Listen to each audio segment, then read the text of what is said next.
Hey guys, welcome to Rosie's Dessert Spot. In this episode, I'll be teaching how to make crack-proof cake pops. Grab your cake pop batter and measure them out to be all the same weight, and that way when you roll out the balls, they're all going to be the same size. Then roll those until you can get them as round as you can, and then pop them into the fridge for about 10 minutes. After about 10 minutes, pop your cake pop sticks into some melted white chocolate, and then into your cake pops. Next, I'll make my ganache, and this is what I'll be covering my cake pops in. And ganache is just white chocolate and cream, and I'll have the recipe in the description box below. Melt that in the microwave in 30-second bursts, and then add in your melted coconut oil or copha, and that makes it a lot smoother and also helps our ganache not to seize when we add in our gel food colour. And here I'm using Turquoise, and I'm also adding in some flo-coat by Americolour, and that also stops your chocolate from seizing.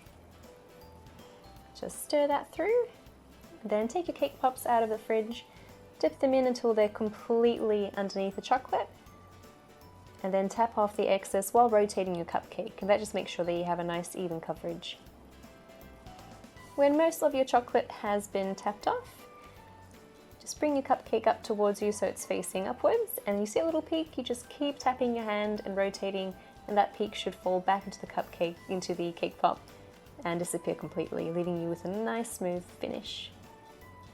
And clean up the bottom as well, and then place that into a styrofoam and allow that to set. Do the same for the rest of your cake pops, and then store those in the fridge, like so. And in the meantime, I've melted down some white chocolate and added in some copha again, and this in here I'm going to divide into 6 different bowls, and that way I can make pastel colours of the rainbow, except for indigo.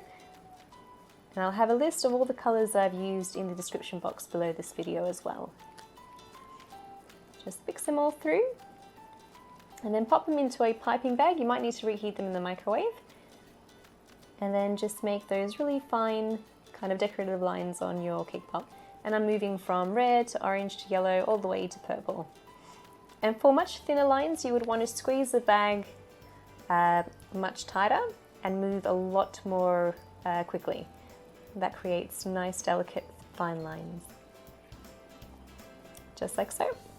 I have some edible butterflies here that I've left over from the last video tutorial.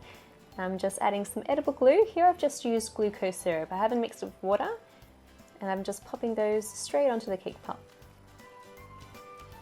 And that's how it's done. And that's how you make crack-proof cake pops. These are super easy to make.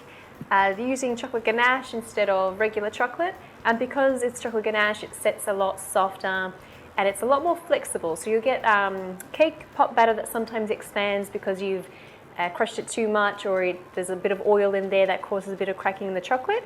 You won't get any of that when you use chocolate ganache.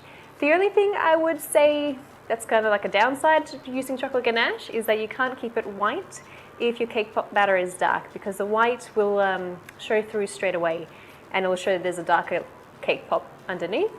And the good thing about this is that you can also make your cake pops to be sitting down flat as well. The only thing I would say about down flat is you would still need to dry them standing, and once they're dry you can place them however you need, kind of down flat like that, and you can decorate it that way instead. But if you were to lay it down flat when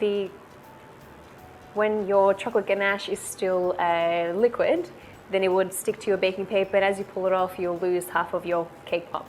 So definitely let that dry first. And that's how it's done. Thanks guys for tuning in. I hope you enjoyed this video tutorial, and I will see you on Saturday.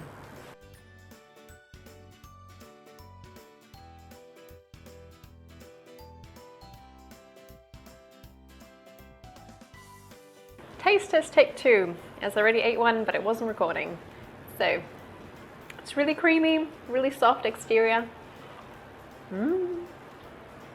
Beautiful. Show you up close. So there's no crunch factor with this, it's just really soft. You bite into it and it just blends in with the rest of the cake pop, and it's just absolutely divine. So I hope you guys give these a try, and I'll see you next time.